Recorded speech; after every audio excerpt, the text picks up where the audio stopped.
Girl, you make me go so loco, loco, make me go crazy. We would make a beautiful baby. Knock on wood, is you trying to date me? Is it yes, is it no? Real quick, the reason why I have been super inconsistent is because every time I upload a video, it doesn't matter if it's a vlog, it doesn't matter if it's a cooking video, like in a reel, my video gets flagged every single time for being inappropriate somehow. And I always have to contest it, and it takes weeks for them to view it, so it's just really demotivating. So I'm sorry that this video is coming super late. Anyway, onto the video. Back in June, we are currently in September, but back in June for my birthday, I spontaneously was like, I'm gonna get a piercing. I'm gonna get my nipples pierced again. So a little backstory, about 4 years ago, maybe 5 years ago, 4 or 5 years ago, I got one of my nipples pierced because one of my boobs was smaller than the other, and I was super insecure about it. And then when I got it pierced, it was like the same size. The first time I got a piercing, I was laying down, and then my healing process was so uncomfortable. And at the time, I had just finished breastfeeding, so maybe that has something to do with it, but it was just not like a good experience. Like it was like getting infected. It kept trying to, my body kept trying to reject the piercing. Like it was just not a good time the first time I got it done, and it had to be taken out. So when I got the piercing this time, instead of laying down like the first time, I was sitting up, and the first time it didn't hurt whatsoever. This time I was sitting up and it did hurt a bit, not a lot. If it was a scale of 1 to 10, I'd say probably a 5. Wasn't the worst pain I've ever had. Tattoos have definitely hurt more than the piercing. So in the original piercing video, I was cleaning it with an antibacterial soap. That is what my piercer had told me to use during that time, and I had a bigger bar. Let me go try to find the bar that I had originally. My piercer didn't tell me how big this piercing or this bar was, but I'm assuming it was like an 18. That's how big the bar was. So I'm comparing it to my pinky. For the first couple of weeks, I was just using antibacterial soap. That was what was working for me at the time. It still is something that I use, but I do switch it up and like go back and forth. I started the process of getting my third tattoo, which is incomplete. Hopefully we'll have a sleeve by the end of the year or something like that. But he was telling me that instead of using antibacterial soap, I could use this product. So before I show it, it is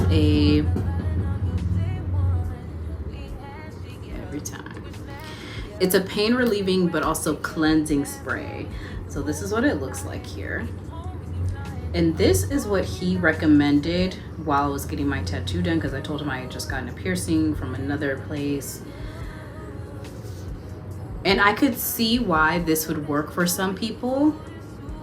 However, for me, I'm gonna keep it because I'm gonna use it for like other pain relieving stuff and like other cleansing things, like if I get a scratch or something like that. But for my piercing, this did not work for me. This actually made it worse for me. Like, and I'm saying for me because there are piercers who are antibacterial soap. There are piercers who are anti using a saline solution. This product did not work for me. However, I understand the concept. I could see why it would work, but I think because my body is just sensitive, it like caused a lot of like, I don't want to say infection because I don't think that that's what it was. And of course, like most infections have like a smell. I didn't have any smell or anything. Sorry, like that's TMI, but like infections smell sometimes, okay?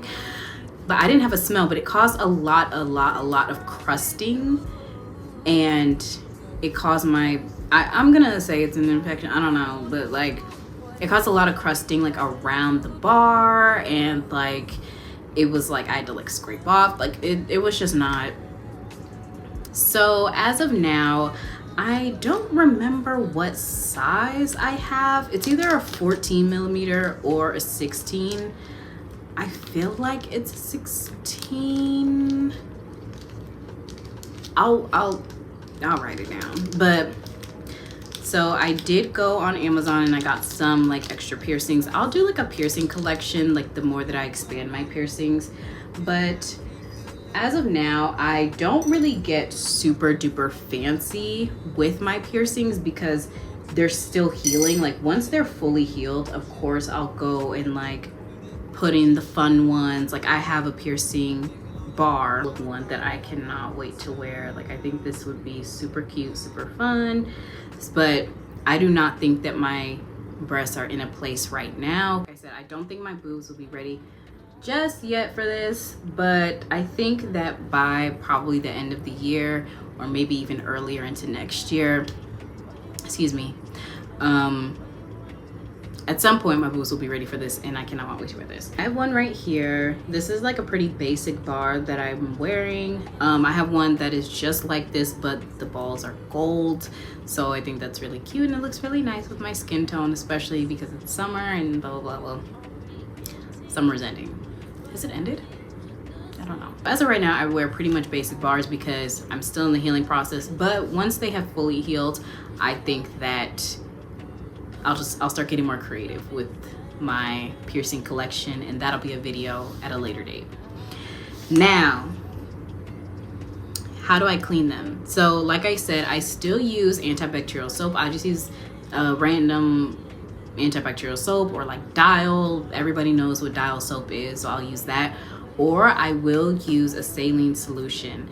I originally was like, I'm gonna be honest, I originally was like, I'm not about to buy sea salt. Like, what's the difference between sea salt and just regular salt? So I was just using regular salt and I wasn't seeing a difference, but then I purchased some sea salt.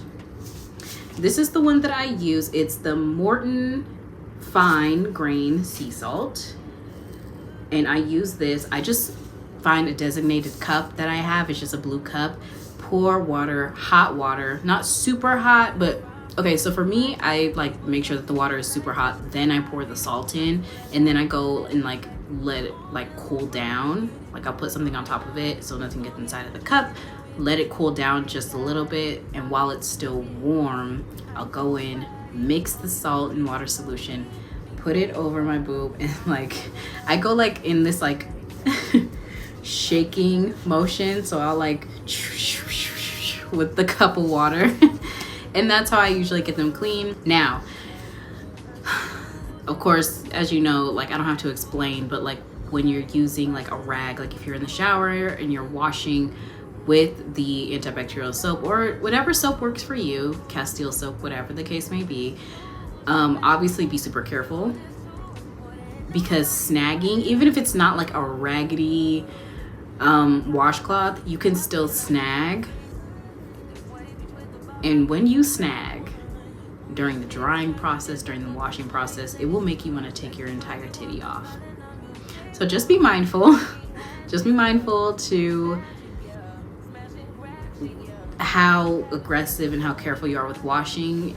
So as far as bras go, I just wear regular bras. My version of a regular bra is just a sports bra. That's usually what I wear all the time. So just a regular sports bra. This one is padded, but it makes me feel more secure when I have like a padded bra on. I haven't worn like any of my lacy bras as of yet because again, I'm still nervous about the snagging, but again, once it's further in the healing process, I will happily wear one of these, and I'll let you guys know how that goes. So now I'm just gonna get into the things that people don't really tell you, or things that like, I guess you knew but you don't really think about during the healing process or before you even get a nipple piercing. So I'm just gonna tell you them right now. One thing that people don't ever really mention is how annoying it is when you're driving and how your seatbelt can quickly and easily like rub across your piercing. It's one of those like shocking pains, like it can be, especially if you're braless again.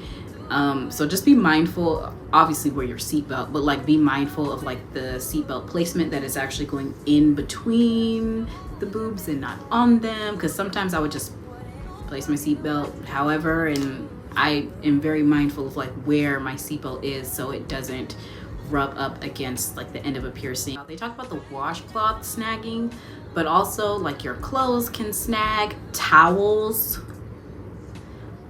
can snag. Like I've thrown away towels because, you know, when you just have a towel, you're just like, I'm just gonna grab it. Like it doesn't need to be aesthetically pleasing, nothing, I'm just drying off.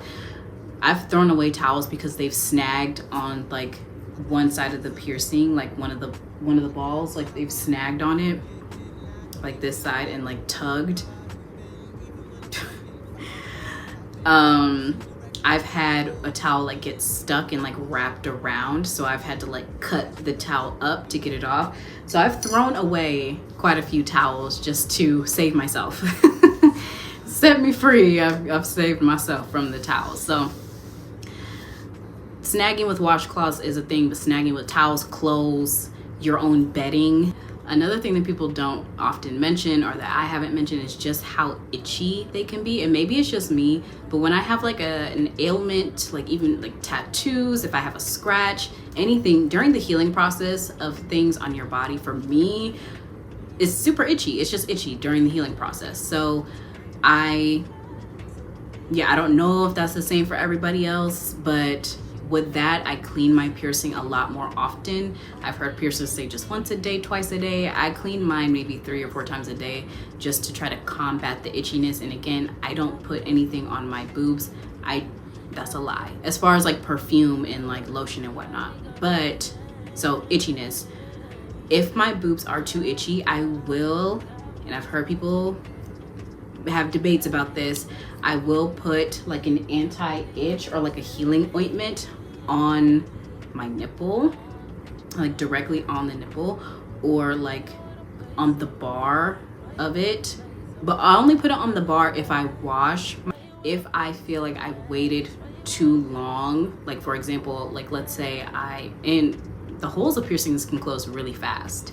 So keep that in mind, like in like 5 minutes or less. Like I remember last week, I washed my piercing and I was like just laying there. I'm like, I didn't want to put my piercing in. And at that point, it had been 7 minutes later since I had taken the piercing out, and I could feel the hole like already closing. So I had to pull it out, put a little bit of this healing ointment on the end of it just so it would slide in easier rather than me just ramming it in dry. So again, that's what works for me. If you're having a little bit of difficulty putting your piercing back in, maybe you want to put like an antibiotic ointment on it, or maybe like a healing ointment, something like, maybe, I don't know, talk to your piercer, talk to your doctor, I don't know, but that's what worked for me when I was feeling like my piercing hole was closing. Last but not least, in this piercing rambling update, from this experience, I know that these are going to take a while to heal. My right boob, for whatever reason, is the one that's most sensitive compared to the left. And it's always been that way my whole life. My left boob is just like buns of steel. Like, so it's just like, hey, anything can happen to me, I don't care. But the right one needs a lot of TLC, which lets you know that your boobs may not heal at the same time. I know that at the 6-month mark, this will probably be completely healed, and this probably won't be healed fully for like a year, if not longer. And that's totally fine. That's totally okay, at least from the forums that I've read. Maybe I need to get off Reddit, but from the forums that I've read, from people who claim that they're piercers, it's okay if piercings take years to heal. Apparently that's normal, but for me, that has been the case. One is a lot smoother to take care of, one needs a lot more TLC. But yeah, those are my updates. Those are my, again, everything is based on my own personal experience. If you have never like had an issue with your piercings, if you don't agree with like the certain products that I've said that worked or did not work for me, that's you. You know, that's totally you. You know, I haven't had any infections except for when I was using this. But again, like I said, I would still tell somebody to get this just in case it does work for them. Because for some people, the antibacterial soap, it doesn't work for them whatsoever. Sometimes the saline solution doesn't work for them at all. But yeah, I would recommend buying a few products, trying things out, But that's just me. I don't know. But of course, do what works for you at the end of the day. It's your piercing journey. It's your body. You know your body better than anybody else. But yeah, that's the end of this video. I will come back in a few months for another piercing update, or to do a piercing collection tour, I guess, something like that. I don't know, but yeah. Again, like I said, I will try to be more consistent. It's just really demotivating that every video I do, no matter what the context is, it gets flagged. So do not mind me. Most of the videos that you will see going forward are significantly old because they're still pending review. So I do apologize for that. But yes, I am still here, and I will see you all in the next one.